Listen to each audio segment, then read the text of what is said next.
Welcome and welcome back to your channel easy notes. देखो, होली है, आप लोग बिज़ी हो, मैं भी साथ में बहुत ही बिज़ी हूँ। पर मैंने सोचा इंपॉर्टेंट क्वेश्चंस डाल ही देती हूँ। जो लोग नहीं सेलिब्रेट करते होंगे बहुत अच्छे से, वो लोग तो पढ़ ही लेंगे कम से कम टॉपिक वाइज। मैंने एचआरएम के नोट्स नहीं डाले हुए हैं, ना ही वीडियोस डाले हैं, बट हाँ ये है कि प्रिपेयर मैंने कर लिया है। बस होली है इसलिए मैं अभी नहीं डाल रही हूँ। तो मोस्ट प्रोबेबली आई गेस एक आधे नोट्स कल आ जाएंगे, आपके वीडियो के साथ आ जाएंगे। और बाकी के बचे हुए नोट्स आई थिंक 9 को आ जाएंगे। 9 को I will be completely free. I was also having my exam on Sunday, so that's was I was completely busy. But अभी मैं फ्री हूँ, तो अभी हम इंपॉर्टेंट टॉपिक्स जो हमारे ह्यूमन रिसोर्स मैनेजमेंट के हैं उनको डिस्कस कर लेते हैं। देखो, टॉपिक्स बहुत सारे हैं, बट यूजुअली क्या है कि जो प्रिंसिपल ऑफ मैनेजमेंट हमारे सेमेस्टर 1 में थी, सब्जेक्ट में जो भी टॉपिक्स थे कुछ कुछ सिमिलर हैं, तो आपको बहुत ज़्यादा डिगअप नहीं करना पड़ेगा। तो वो जो वीडियोज़ हैं जो ऑलरेडी मैं पोस्ट कर चुकी हूँ, उनमें से भी टॉपिक्स इंपॉर्टेंट हैं, तो उनका मैं आई बटन में लिंक आपको दे दूँगी। तो अगर आपको वो चीज़ें रिकॉल करनी है तो उनको ज़रूर पढ़ लेना।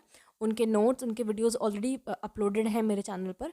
बाकी जो बचे हुए कुछ टॉपिक्स हैं जो मैं आपको इंपॉर्टेंट बता रही हूँ, पर मैंने नोट्स नहीं डाले हैं, वो आपको 9 तक तो सारे के सारे मिल जाएंगे, ठीक है। तो यूनिट 1 की बात करेंगे। यूनिट 1 में हमारे पास 3-4 टॉपिक्स हैं। जॉब एनालिसिस है, ह्यूमन रिसोर्स मैनेजमेंट है, ह्यूमन रिसोर्स प्लानिंग भी है। तो मैनेजमेंट की थ्योरी ज़्यादा इंपॉर्टेंट है एचआरएम की। एचआरपी की भी थ्योरी इंपॉर्टेंट है, पर बहुत आपको डिटेल में जाने की ज़रूरत नहीं है अगर आपके पास उतना टाइम नहीं है, फिर आप उतना पढ़ना नहीं चाह रहे हो तो, ठीक है। बट हाँ, एचआरएम की थ्योरी से क्वेश्चन तो पुटअप होगा ही होगा, ठीक। अब यूनिट 2 में क्या है ना, हमारे पास बहुत सारे टॉपिक हैं। आई थिंक जॉब इवेलुएशन है, इंसेंटिव्स है, इंसेंटिव पेमेंट है, एंड एवरीथिंग एल्स। बट हमारे पास जो इम्पॉर्टेंट है वो है रिक्रूटमेंट और सिलेक्शन। हो सकता है कि इनका डिफ्रेंसिएशन पूछे, क्योंकि ये बहुत इंपॉर्टेंट क्वेश्चन है। तो या तो सिलेक्शन प्रोसेस पूछ ले, सिर्फ सिलेक्शन पूछ ले, या तो यूजुअली ऐसा ही होता है कि सिलेक्शन रिक्रूटमेंट साथ ही साथ पूछते हैं, ठीक है। तो और ट्रेनिंग और डेवलपमेंट भी साथ साथ पूछते हैं। तो ट्रेनिंग डेवलपमेंट की थ्योरी पढ़ लेना, टाइप्स ऑफ ट्रेनिंग डेवलपमेंट क्या, कैसे डिफरेंस क्या है दोनों में, ये सब चीज़ें। एंड जॉब डिज़ाइन के अप्रोचेस। जॉब डिज़ाइन में थ्योरी इतनी शायद इंपॉर्टेंट नहीं है, पर हाँ 3 अप्रोचेस हैं, like engineering, human and like one more was there. तो 3 करके अप्रोचेस हैं। बाकी ट्रेनिंग डेवलपमेंट, रिक्रूटमेंट, सिलेक्शन, ये सब मैं पढ़ा चुकी हूँ, सबका लिंक मैं आई बटन में दे दूँगी, ठीक है। यूनिट 3 में जॉब इवैल्यूएशन है। यूनिट 3 में टॉपिक्स तो कई सारे हैं। फ्रिंज बेनिफिट्स है, रिवॉर्ड मैनेजमेंट है, and one more was there, incentive payments and all, ठीक है। तो इतना आपको नहीं डिगअप करना है, बट हाँ जॉब इवैल्यूएशन ज़रूर पढ़ लेना, बेसिक थ्योरी जॉब इवैल्यूएशन की। एंड वेजेस सैलरीज की बेसिक थ्योरी, वेजेस के कुछ एक्ट हैं, कुछ प्रिंसिपल्स हैं, ऐसा कुछ, क्योंकि फैक्ट्री के पॉइंट ऑफ व्यू से इंपॉर्टेंट होते हैं वेजेस का फैक्टर, इस वजह से। और परफॉर्मेंस अप्रेजल भी पढ़ लेना कि how do we rate, how do we control, etcetera etcetera, ठीक है।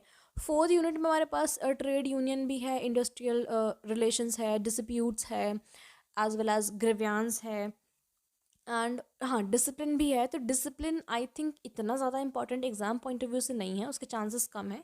बट हाँ, इंडस्ट्रियल रिलेशन और ग्रीवियंस और इंडस्ट्रियल डिस्प्यूट्स, ये 3 टॉपिक थोड़े से इंपॉर्टेंट हैं। हाँ, ट्रेड यूनियन की डेफिनेशन पढ़ के जाना, इनकेस अगर आए तो you can dig up to the topic, otherwise ये इंपॉर्टेंट है।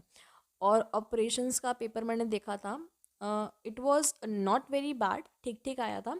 बट हाँ, एक दो क्वेश्चंस ऐसे थे जो completely out of the box थे, लाइक सप्लाई चेन वगैरह वाला। तो या तो जिस जहाँ से मैंने सिलेबस देखा था वहाँ पे वो नहीं था, तो इस वजह से मैंने वो चीज़ मेंशन नहीं करी, या आई डोंट अंडरस्टैंड कि वो ऐसे क्वेश्चंस आए क्यों थे। बट ओवरऑल बाकी के 8 क्वेश्चंस ठीक थे, 2 छोड़ के 8 क्वेश्चंस ठीक थे। तो आई होप कि आप लोगों का पेपर अच्छा ही गया हो, एंड आई विश कि एचआरएम का भी अच्छा ही जाए। So thank you very much. जो लोग नए हैं वो प्लीज़ सब्सक्राइब कर लें, और जो लोग पुराने हैं उनके प्यार के लिए बहुत बहुत बहुत शुक्रिया।